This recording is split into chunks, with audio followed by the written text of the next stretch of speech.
우리가 홀로 군에 가거나 또는 먼 유학을 떠나서 외로울 때 또는 아플 때, 누가 내 옆에 있었으면 좋겠다.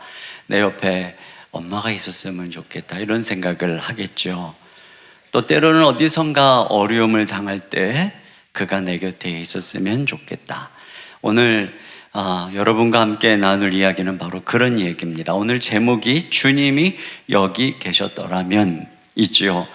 오늘 본문에는 마리아와 마르다의 오라버니 나사로가 병이 든 데서부터 시작하죠. 그 전가를 주님이 받았어요. 3절에 보니까 이에 누이들이 예수께 사람을 보내어 이르되 주여 보시옵소서 사랑하시는 자가 병들었나이다 하니, 자, 이들은 예수님이 사랑하는 자들이에요. 5절에 보니까 예수께서 본래 마르다와 그 동생과 나사로를 사랑하시더니, 그럼에도 불구하고 예수님이 이 소식을 듣고 바로 가시지 않았다고 하죠. 6절에 보니까 나사로가 병들었다 함을 들으시고 그 계시던 곳에 이틀을 더 유하시고, 그리고 나서는 예수님께서 그들이 있는 베다니, 예루살렘 근방에 있는 베다니로 가셨어요.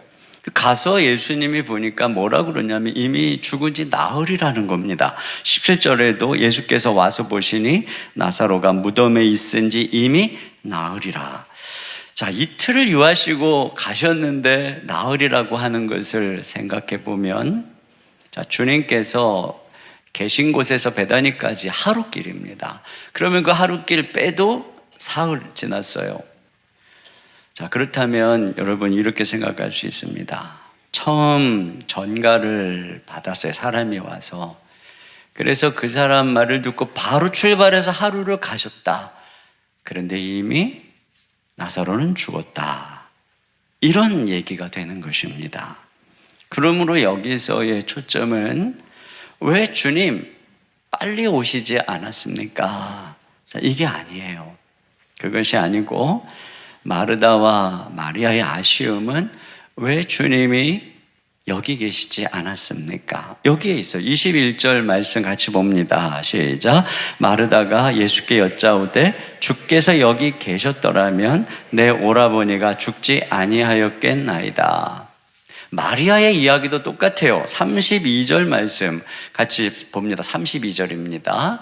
자, 시작. 마리아가 예수 계신 곳에 가서 배웠고 그 발 앞에 엎드려 이르되 주께서 여기 계셨더라면 내 오라버니가 죽지 아니하였겠나이다 하더라. 똑같은 얘기입니다. 베다니는 예루살렘에서 가까운 곳이에요. 그러니까 지금 예수님이 점점 예수님의 기적으로 인해서 바리새인들 제사장이 예수님을 죽이려고 하기 때문에 예수님이 좀 멀리 떨어진 요단 어느 곳에 가 계신 것입니다. 자, 이렇게 육체로 그 사랑하시는 자들을 떠나 있는 사이에 주님이 사랑하는 자에게 죽음의 세력이 찾아왔어요. 그 병이 얼마나 급속히 진행되었는지 주님이 오시기 전에 그 목숨을 앗아간 것입니다. 물론 이 일은 하나님의 영광을 드러내기 위한 섭리 가운데 있어요. 그러나 분명한 것은 오늘 본문에 예수님이 안 계신 동안에 이런 가슴 아픈 일이 일어났다는 것입니다. 마치 엄마가 잠시 집을 비운 사이에 아이들이 사고를 치는 것처럼 이렇게 주님이 안 계신 사이에 문제가 생긴 것이죠.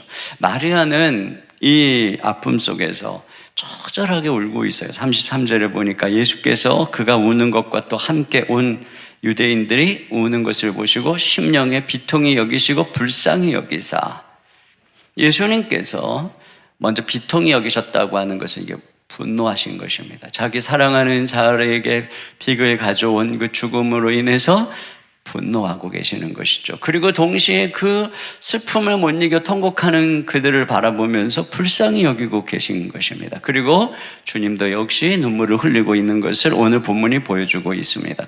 자, 이게 우리에게 뭘 묘사하고 있는 것인가요? 지금 예수님이 안 계신 상황, 그 사이에 일어난 비극, 이 아픔, 이걸 지금 우리에게 묘사해주고 있는 것입니다. 이걸 우리가 오늘 적용한다면 예수님의 부재에 초점이 있습니다. 특별히 이 초대교회에 이런 문제가 있었을 거라고 생각을 해요. 예수님이 육체로 늘 함께 하셨죠. 그리고 그분을 뵐 수 있었고, 또 특히 제자들은 언제나 주님이 함께 했습니다. 주님이 풍랑을 잔잔케 하고 모든 악과 유혹으로부터 그들을 지키고 보호해 주셨습니다. 그러나 이제 주님은 떠나셨습니다. 이제 그들과 함께 하지 않습니다. 그런데 그 초대교회 환난과 핍박이 다가오고 있습니다. 죽음의 그림자가 그들에게 이빨을 드러내며 다가오고 있습니다. 이런 고난, 이런 시험 속에서 그들 마음속에 있는 생각이 무엇일까요? 마르다와 마리아와 동일했을 것입니다. 주님이 여기 계셨더라면, 주님이 여기 계셨더라면. 오늘 이 예수님과 마르다와의 대화를 보면은 오늘 이 본문이 우리에게 말하고자 하는 문제의 핵심을 캐치할 수 있습니다. 23절에 예수님이 이렇게 얘기하죠. 예수께서 이르시되 내 오라비가 다시 살아나리라. 그러니까 24절 같이 읽습니다. 시작. 마르다가 이르되 마지막 날 부활의 때에는 다시 살아날 줄을 내가 아나이다. 주님은 지금 살아날 것이라고 말씀하고 있어요. 그러나 마르다는 마지막 날 부활의 때에 살아날 줄을 안다. 자, 종말론적인 교리 신앙 갖고 있다는 것을 안다는 것입니다. 그런데 문제는 뭐냐면 현재 지금의 신앙이 없다는 것입니다. 과거에 계셨다라면 죽지 않게 하셨을 거라고 믿고 있습니다. 미래에 오셔서 살려주실 것이라고 믿고 있습니다. 그러나 현재는 아무것도 없는 것이죠. 바로 오늘 본문이 이걸 지적하고 있는 것입니다. 현재적 신앙의 부재. 예수님이 성경책 역사 안에 계십니다. 또 과거의 추억 속에 다른 사람의 이야기 속에 있습니다. 그리고 장차 오신다는 교리 속에 계십니다. 그러나 문제는 지금 내가 고통을 겪고 있는 지금 없는 것이죠. 그래서 바로 오늘 주님이 여기 계셨더라면 이것이 오늘 우리에게 제기하는 문제는 바로 그것입니다. 그러면 여기에 대한 예수님의 대답이 무엇일까요? 자, 이것이 바로 25절, 26절인데요. 같이 한번 읽어보겠습니다. 시작. 예수께서 이르시되 나는 부활이요 생명이니 나를 믿는 자는 죽어도 살겠고 무릇 살아서 나를 믿는 자는 영원히 죽지 아니하리니 이것을 내가 믿느냐? 자, 여기서 핵심, 어떤 것이 핵심이냐면 나는 부활이요 생명이다. 이렇게 주님이 하시는 말씀입니다. 여러분, 우리에게는 이게 익숙한 얘기지만 지금 그때 이 말씀을 듣고 있는 이 마르다에게는 굉장히 생소한 얘기죠. 그렇잖아요. 아직 예수님이 십자가에 죽고 부활하시지 않은 상황이잖아요.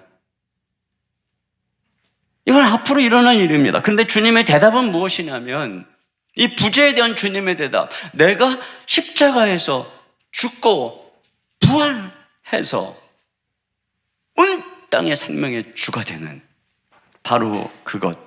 그래서 누구든지 부활한 나를 믿으면 그가 죽어도 부활하게 될 것이고 다시 살아나게 될 것이고 부활해서 생명이 있는 생명인 나를 믿으면 살아서 영원히 하나님의 생명을 소유하게 되고 육체가 무너져도 저 영원까지 계속되는 하나님의 생명으로 부유함을 누리게 될 것이다. 여러분, 이것이 무엇입니까? 이것이 바로 신자의 신앙의 현재성. 그것을 가능하게 하는 것이 무엇이냐? 예수님 죽으셔야 된다는 것이, 그리고 부활하셔야 된다는 것입니다. 그래서 오늘 이 장을 꿰뚫고 있는 핵심이 뭐냐면 죽음입니다. 죽음.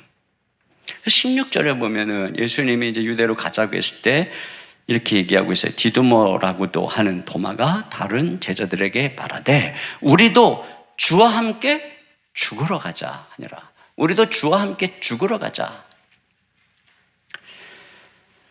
그리고 오늘 나사로를 살리는 이 기적을 통해서 결론이 뭘까요? 여러분, 예수님께서 나사로를 삼킨 죽음을 향해서 비통해하고 분해하시면서 무덤을 향해 나가셨습니다. 그리고 나사로야 나오너라 말씀할 때 나사로가 죽음을 깨치고 나왔어요. 죽음이 나사로를 내주었습니다. 그렇게 해서 이 장이 어떻게 마무리될까요? 그래서 나사로가 행복하게 살았다? 여러분, 그게 아니고, 그래서 이 장은 어떻게 되냐면 그 결과 예수님은 더 유명해지고 사람들이 예수님을 믿자 바리새인들과 제사장들이 예수님을 죽이기로 결정했다. 이게 이 장의 결론이에요. 49절로 53절까지 저하고 한 절씩 교독해서 봅니다. 그 중에 한 사람, 그 해의 대제사장인 가야바가 그들에게 말하되 너희가 아무것도 알지 못하는도다.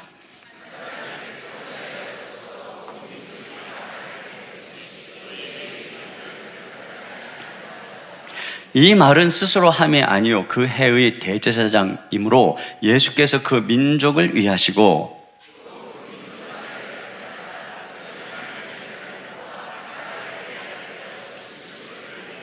다 같이요. 이날부터는 그들이 예수를 죽이려고 모의하니라. 보세요. 여기 지금 이 기적, 이 사건의 결론. 그래서 예수님이 이제 죽음에 내몰리게 되었다. 이것입니다. 여러분, 이 요한복음에서 여기 보면 이제 네가 믿으면 하나님의 영광을 보게 될 것이라고 주님이 마르다에게 얘기하거든요. 자, 그 하나님의 영광은 당연히 나사로가 살아나는 그것이죠. 그러나 요한복음에서 영광은 궁극적으로 예수님의 죽음을 가리킵니다. 그래서 가룟 유다가 예수님을 팔기 위해서 나간 다음에 예수님이 제자들에게 이렇게 얘기하세요. 요한복음 13장 31, 32절에 그가 나간 후에 예수께서 이르시되 지금 인자가 영광을 받았고 하나님도 인자로 말미암아 영광을 받으셨도다. 만일 하나님이 그로 말미암아 영광을 받으셨으면 하나님도 자기로 말미암아 그에게 영광을 주시리니 곧 주시리라. 하나님이 어떻게 영광을 받으시는가? 바로 예수님이 죽음에 넘기울 때 비로소 하나님이 영광을 받으신다는 것입니다. 왜냐하면 예수님의 죽음 뒤에 부활이 있기 때문이죠. 부활하신 예수님은 승천하셔서 온 땅에 부활과 생명의 주가 되시기 때문입니다.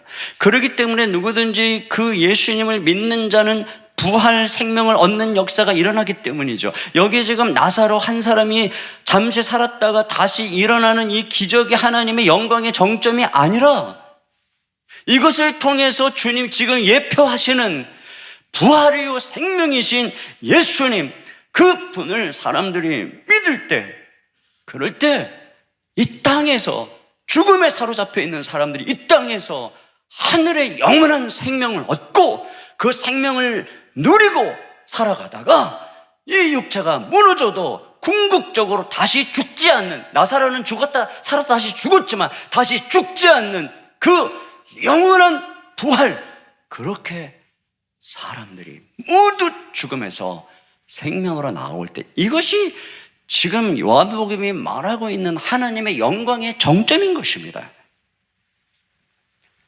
우리는 나사로가 살아나는 기적이 메인이요, 영광 같아요.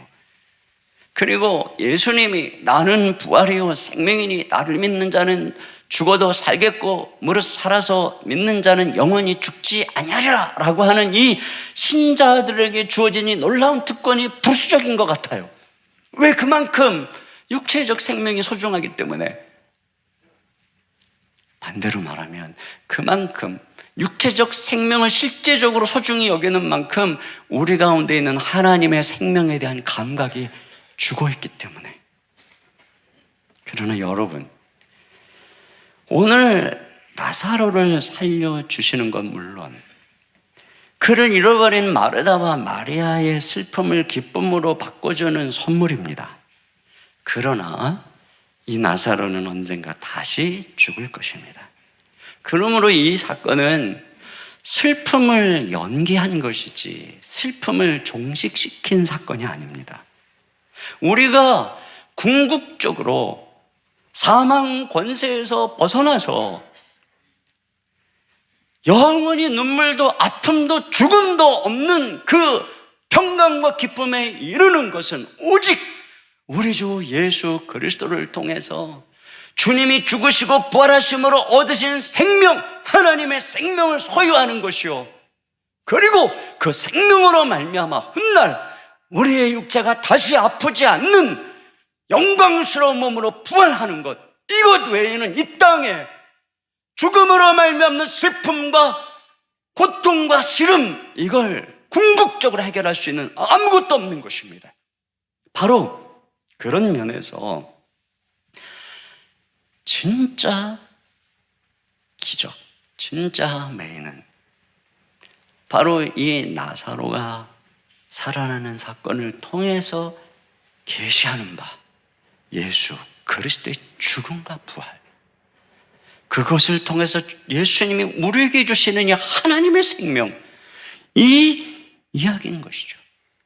여기에 바로 예수님이 여기 계셨으면에 대한 대답이 있어요.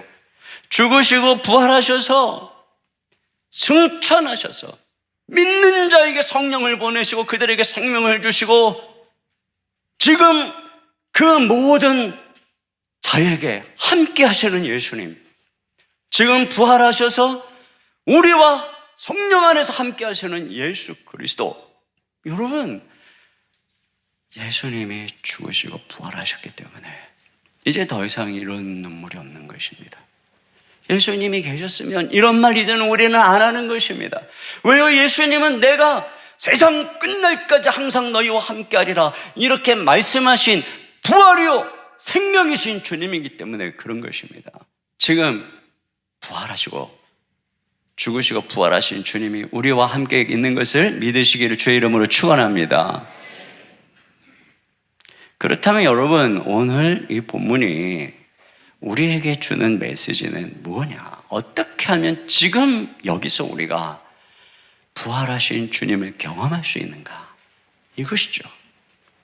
자, 첫째로 우리는 오늘 말씀을 통해 신자에게 주님이 계시지 않는 것처럼 그 주님의 부재처럼 느껴지는 고난의 때가 허락되어 있다는 것입니다.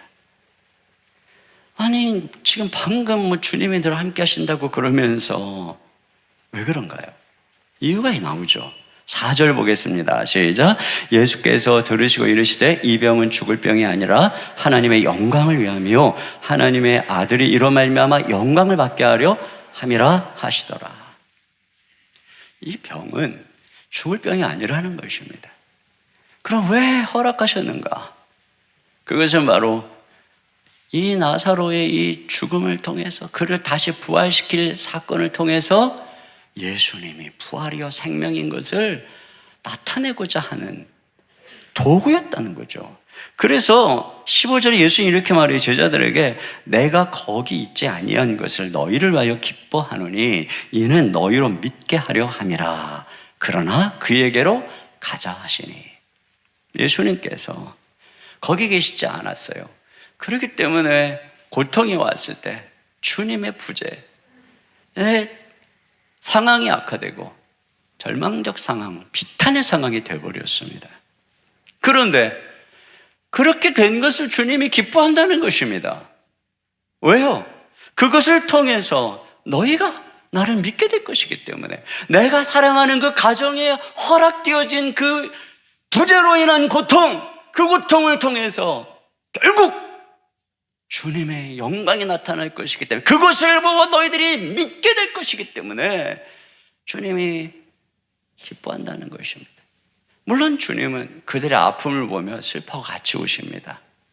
그러나 동시에 이것이 하나님의 섭리 가운데 있는 걸 아시기에 주님은 그것을 통해 많은 사람이 주님께 나올 것을 생각하며 기뻐하고 계시는 것을 알 수가 있어요. 여러분, 우리에게 이런 때가 있다는 것입니다. 주님이 안 계신 것처럼, 아무리 외쳐도 주님이 안 계신 것처럼, 그래서 상황은 절망으로 치닫는 것 같은 그런 상황이 우리에게도 주어지는데 왜 그러냐? 바로 그것을 통해서 하나님의 영광을 받으시기 위해. 여기 보면 이들이 하나님이 사랑하시는 자라는 것을 언급하죠. 3절에도 사랑하시는 자가 병들었나이다. 5절에도 예수께서 본래 마르다와 그 동생 나사로를 사랑하시다. 여러분, 이와 같이 하나님께서 당신의 영광을 나타내기 위해서 잠시 허락하는 고통을 위해 가장 사랑하는 가정을 선택하셨어요. 우리가 오해하면 안 돼요. 내가 이런 고난을 당하기 때문에 하나님 나 사랑하지 않는 거야. 절대 그렇지 않습니다. 여기 보세요. 하나님이 가장 사랑하는 가정을 선택해서 이 영광의 도구로 쓰시죠. 왜?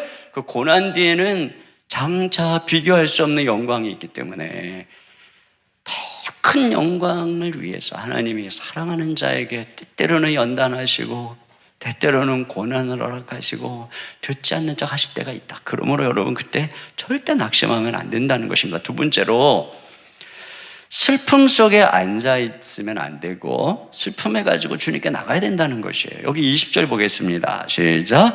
마르다는 예수께서 오신다는 말을 듣고 곧 나가 맞이하되 마리아는 집에 앉았더라. 예수님께서 오신다는 말씀에 마르다는 막 튀어나갔어요. 그런데 마리아는 앉아 있는 것입니다. 물론 많은 주경학자들이 집안에 손님도 있고 하니까 상주로서 누군가 집을 지켜야 되지 않겠느냐 이런 얘기를 합니다. 근데 그렇다면 왜 앉았더라고 할까? 서 있어야지 그러면. 제가 생각할 때 그냥 그런 느낌이에요. 정확하게 모르죠 그랬는지. 그러나 제 느낌은 마리아가 누구보다 예수님을 사랑했기 때문에 더 섭섭한 게 아니었을까. 그런데 보면요, 주님께서는 이 마리아가 주님 맞으러 올 때까지 그 마을에 들어가지 않고 계세요. 이 30절 같이 봅니다. 시작. 예수는 아직 마을로 들어오지 아니하시고 마르다가 맞이했던 곳에 그대로 계시더라. 그대로 계세요. 안 가고 계세요. 여러분 이걸 보면 아무리 슬퍼도 아무리 섭섭해도 여러분 우리 예수님께 나가야 되는 것이에요. 그 슬픔을 가지고 말이죠. 그러지 않으면 주님은 그냥 서 계신다니까요. 그가 예수님께 나아가서 어떻게 하냐. 아까 본 것처럼 주님이 여기 계셨더라면 내 오라비가 죽지 않았을 거라고 주님께 이거 어쩌면 불평 아닌 불평이죠. 왜 주님, 왜 이런 상황에 우리를 내버려 두십니까? 이렇게 주님 앞에 나가서 주님께 불평을 쏟아 놓는 거 괜찮아요. 그러면서 어떻게 하느냐? 33절 상반절에 보니까 예수께서 그가 우는 것과 또 함께 온 유대인들이 우는 것을 보시고, 그러니까 마리아가 예수님 발 앞에 우는 것입니다. 사람들은 마리아가 급히 나가니까 이 마리아가 무덤에 곡하러 가는 줄 알았어요. 31절에 곡하러 무덤에 가는 줄로 생각하고 따라가더니, 그런데 마리아는 곡하러 울러 무덤에 간 게 아니고 예수님께 달려가서 예수님 발 앞에서 통곡하며 울고 있는 것이죠. 오늘 좀 본문이 이걸 말하고 있는 것입니다. 그때 주님의 반응이 뭐냐? 35절에 이렇게 돼 있어요. 예수께서 눈물을 흘리시더라. 주님께서 그 통곡하는 마리아의 슬픔, 많은 사람들의 눈물을 보시고 죽음 앞에 우는 모습을 보시고, 그리고 자기 사랑하는 자가 그 죽음의 저 무덤에서 썩어가고 있는 것을 보시고 예수님이 우시더라. 여러분, 우리가 힘들고 슬프고 아플 때, 아무도 우리를 위로해 줄 수 없을 때, 그런 큰 아픔 속에 있을 때 단 한 가지, 그가 그냥 그때 같이 옆에 있어주고 같이 슬퍼해주고 같이 울어줄 때, 그래서 우리의 그 깊은 아픔을 함께 아파하며 공감할 때, 그때 우리의 마음속에 위로를 받죠.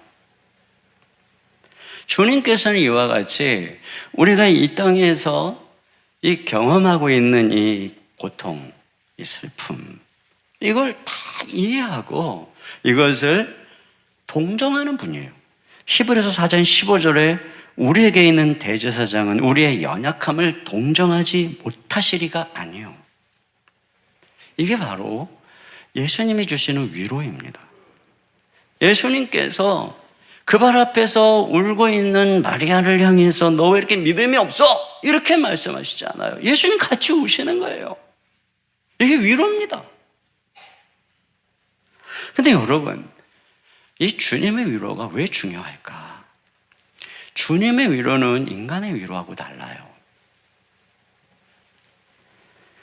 왜냐하면 인간은 해줄 게 없잖아요. 그런데 오늘 보세요. 오늘 주님이 이와 같이 함께 슬퍼하며 우시고 그러면서 동시에 그 사랑하는 자에게 이 눈물을 가져온 그 사망을 향해 분노하고 계시죠. 그래서 어떻게 하느냐? 38절에 보니까 이에 예수께서 다시 속으로 비통히 여기시며 무덤에 가시니 사망과 맞서려고 거기서 죽음의 노예가 된 나사로를 풀어오려고 주님이 가십니다. 가서 그를 일으킵니다. 그 결과 이미 살펴본 것처럼 예수님은 죽음에 내몰리십니다. 보세요. 예수님의 긍휼이 당신의 사랑하는 백성을 위해 자신의 몸을 던지게 한 것입니다. 이것이 바로 예수님이 사람이 되어 이 땅에 오신 이유입니다. 우리를 너무나 불쌍히 여겨서 우리를 위해 대신 죽으시고 부활 생명을 주시기 위해서 이 땅에 오신 이유인 것이죠.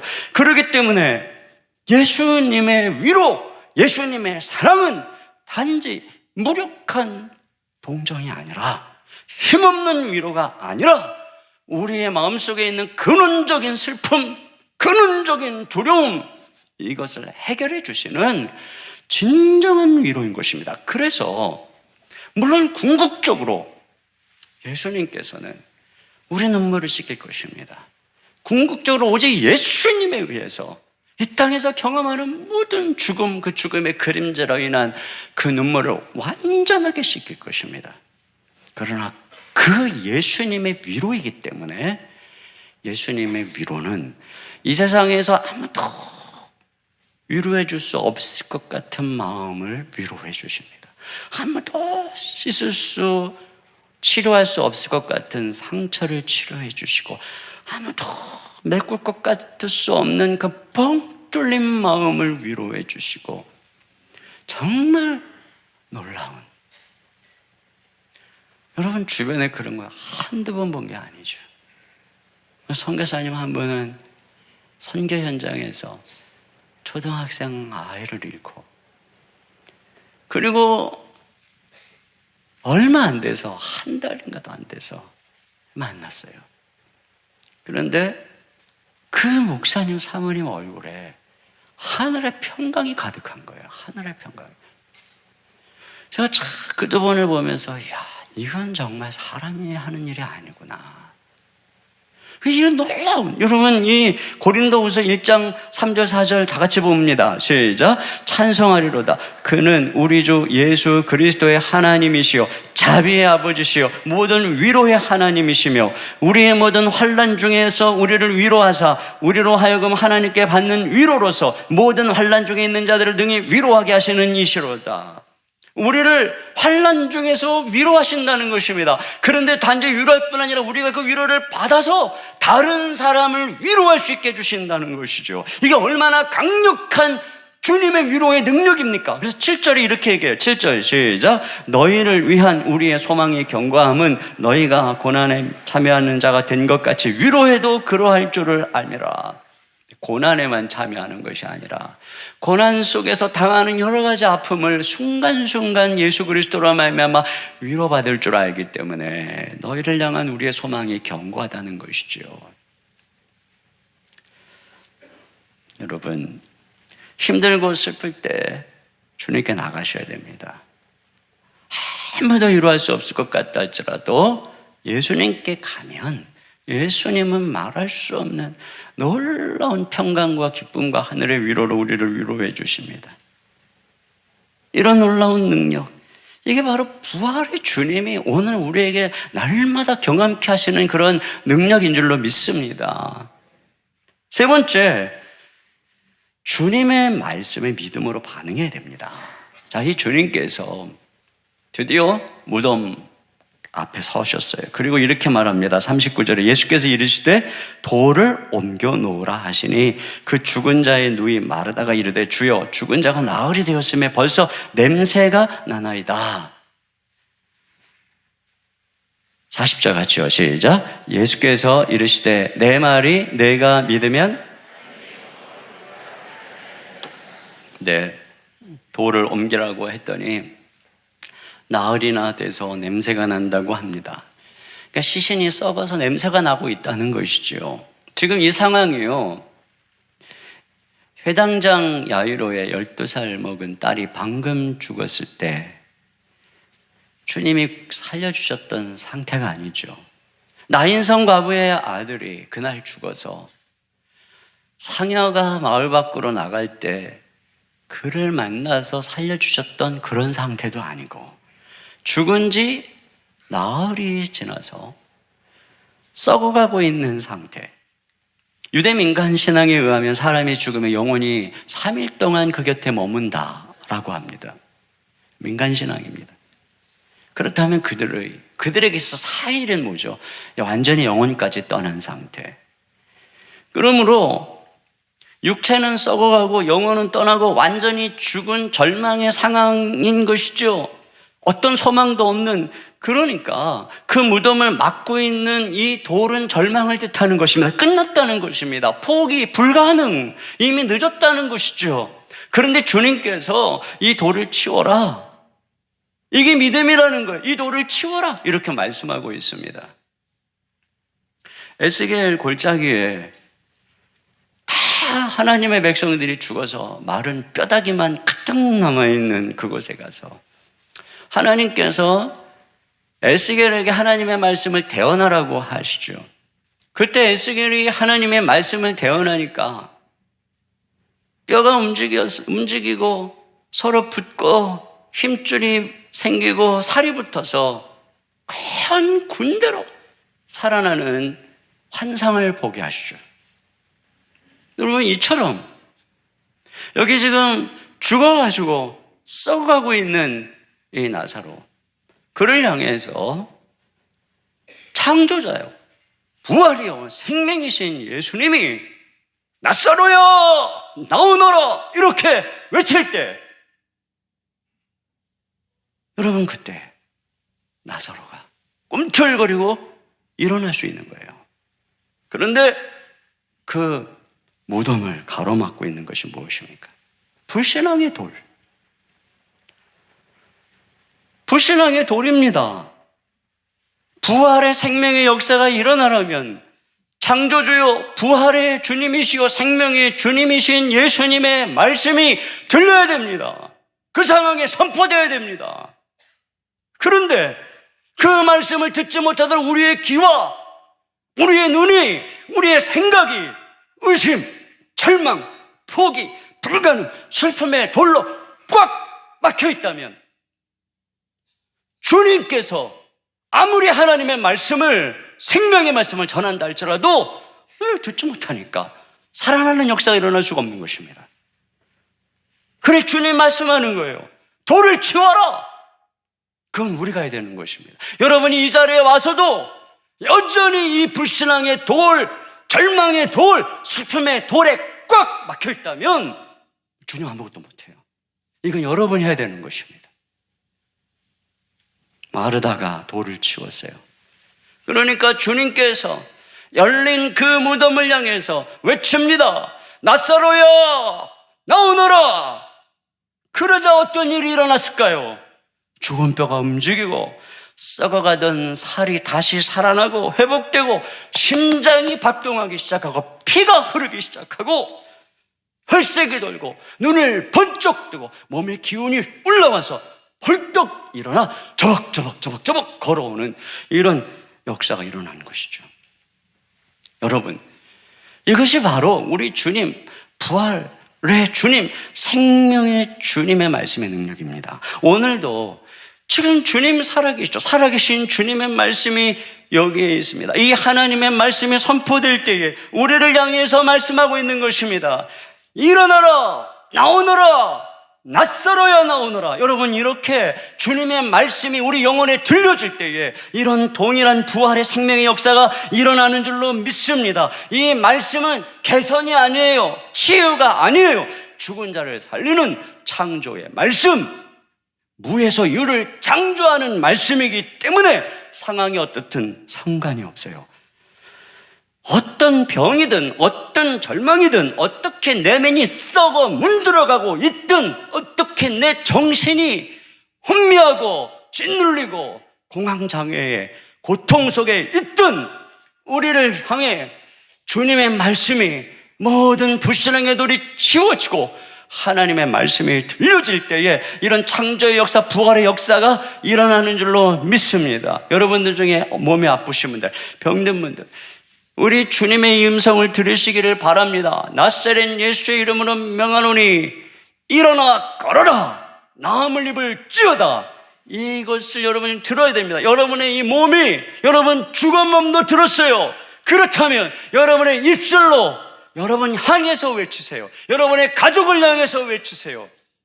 하나님의 말씀이 죽으시고 부활하신 예수 그리스도의 이름으로 일어나 걸어라, 나사렛 예수 이름으로 명하노니 그 병에서 노임을 받을지어다. 이렇게 선포하는 주님의 말씀이 들려질 때에 그런 회복의 역사, 부활의 생명의 역사가 오늘 우리에게 경험될 수 있는 줄로 믿습니다.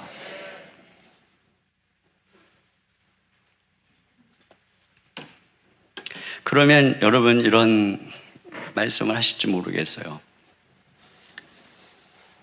그럼 목사님, 오늘날도 죽은 자가 살아날 수 있나요? 믿기만 하면 모든 병은 다 낫는 것인가요? 이런 질문이 왜 없겠습니까?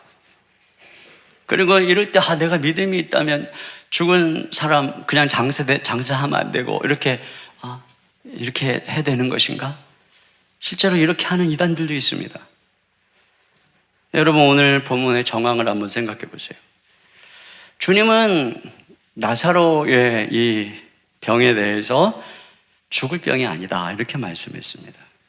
하나님의 영광을 위한 것이라고 말씀했습니다.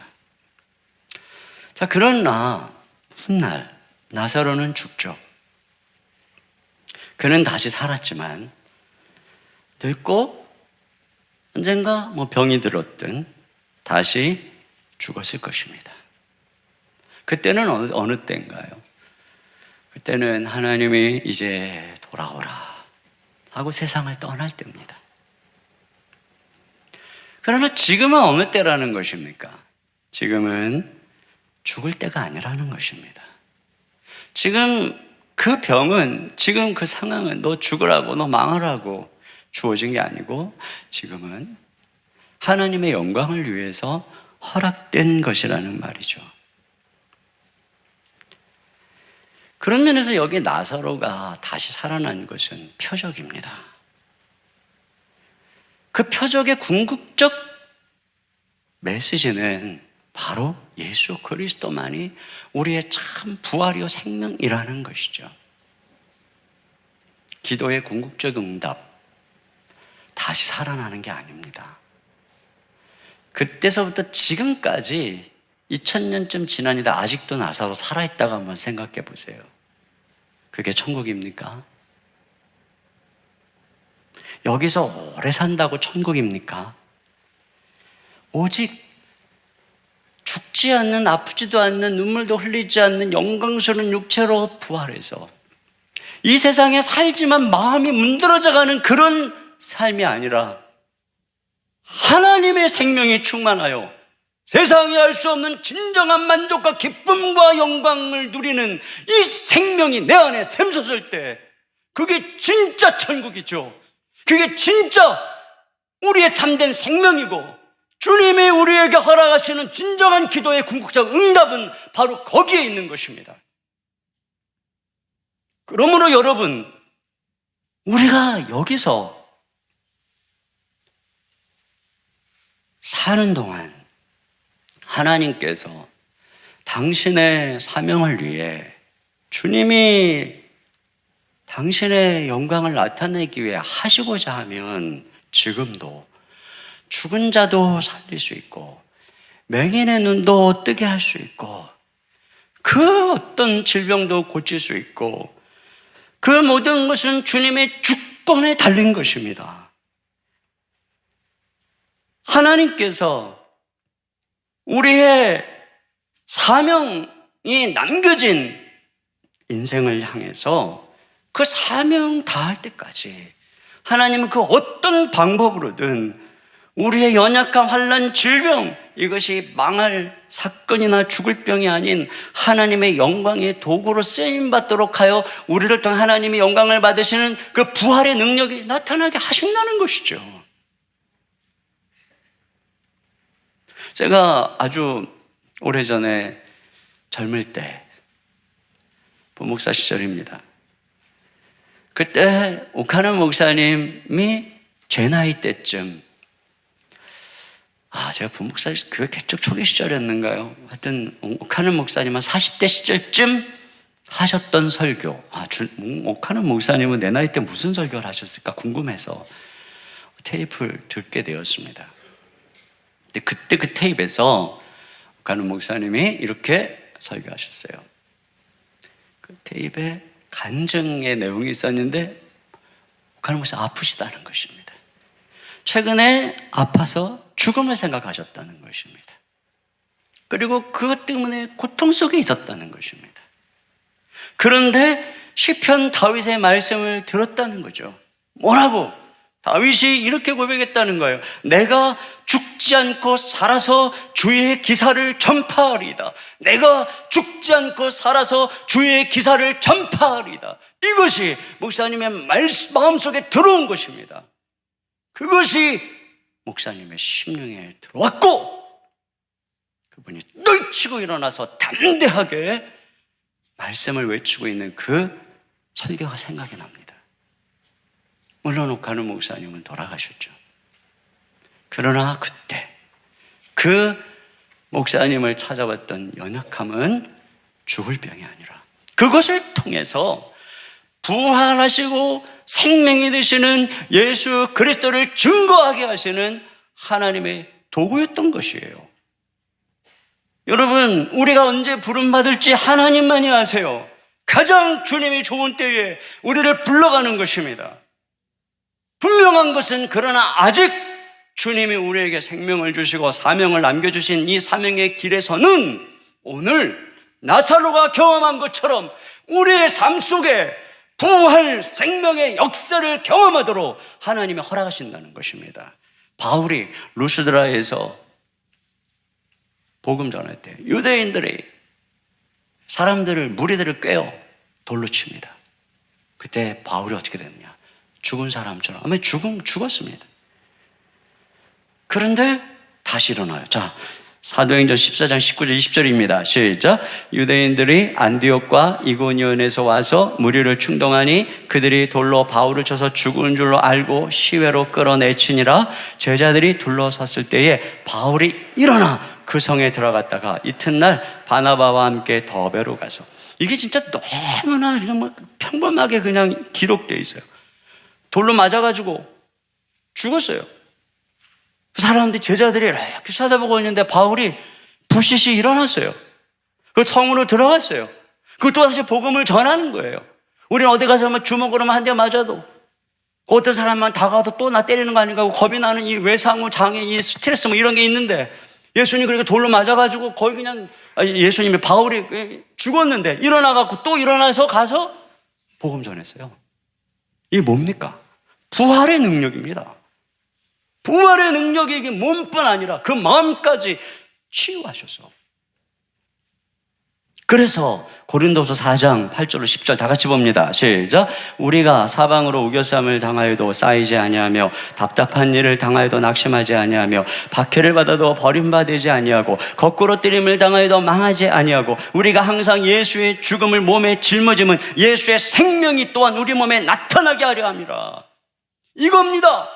예수의 생명이 지금 오늘 여기서 경험된다는 것입니다. 언제? 예수의 죽음을 짊어질 때. 이게 뭡니까? 이게 사명입니다. 예수님의 죽음을 짊어지고 우리의 남은 시절을 살아갈 때 주님께서는 우리에게 날마다 부활의 생명을 경험하며 주님의 영광을 드러내는 삶을 살게 하는 것입니다. 사랑하는 성도 여러분, 부활이요 생명이신 주님 지금 살아계십니다. 그분을 여러분의 삶에 초청할 수 있기를 바랍니다. 우리의 생명을 고갈시키는 실패, 상처, 배신, 상처, 고난, 슬픔, 이 모든 것들이 우리를 억누를 때 그 모든 것들을 뒤로 하고 주님 바라보시면 부활의 생명의 빛이 우리에게 들어오는 것입니다. 그리고 주님이 말씀합니다. 내가 너를 위해 죽었다. 너의 모든 죽음, 죄, 질병, 저주를 내가 담당했다. 그러므로 너는 나았다. 너는 저주에서 해방되었다. 너는 축복의 사람이다. 낫사로야 나오너라. 사랑하는 아들아 딸아 일어나라. 이렇게 주님께서 날마다 매일매일 하시는 말씀을 들으시고 날마다 부활의 능력으로 일어나시기를 주님의 이름으로 축원합니다. 날마다 죽고 날마다 일어나는 것, 이것이 바로 우리가 여기서 부활의 능력을 경험하는 삶입니다.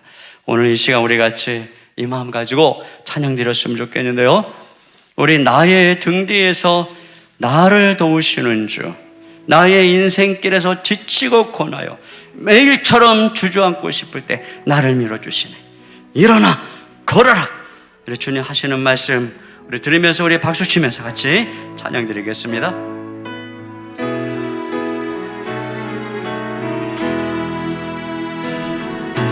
나의 등 뒤에서 나를 도우시는 주, 나의 인생길에서 지치고 떠나요 매일처럼 주저앉고 싶을 때 나를 밀어주시네. 일어나 걸어라. 일어나 걸어라. 내가 새 힘을 주리니. 일어나 너 걸어라. 내 너를 도우리. 나의 등 뒤에서 나의 등 뒤에서 나를 도우시는 주, 평안히 길을 갈 때 평안히 길을 갈 때 보이지 않아도 지치고 고나여 넘어질 때면 다가와 손 내미시네. 아멘. 일어나 걸어라. 일어나 걸어라. 내가 새 힘을 주리니. 일어나 너 걸어라. 내 너를 도우리. 나의 등 뒤에서 나의 등 뒤에서 나를 도우시는 주, 때때로 뒤돌아보며 때로 뒤돌아보면 여전히 계신 주, 잔잔한 미소로 바라보시며 나를 재촉하시네. 일어나 걸어라. 일어나 걸어라. 내가 새 힘을 주리니. 일어나 너 걸어라. 내 너를 도우리. 우리 시간에 함께 눈을 감고 기도합니다. 우리 가운데 계신 주님, 죽으시고 부활하셔서 영원히 우리와 함께 하시는 주님, 우리를 버리지 아니하시고 성령을 통해 언제나 우리 안에 거하시는 주님, 그 주님 보게 해달라고 기도합시다.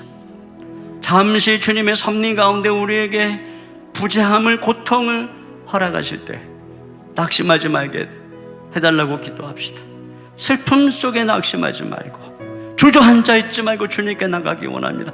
주님의 그 풍성한 위로를 경험하기 원합니다. 불신앙의 돌을 치우고 주님의 생명의 말씀 붙잡고 다시 부활, 창조, 생명의 역사 경험하게 하여 주옵소서. 끝까지 사명의 짐을 벗지 말고 십자가를 지고 주님 따라갈 때 날마다 함께 하시는 부활의 능력을 경험하며 살게 하여 주옵소서. 우리가 한 목소리로 기도하겠습니다.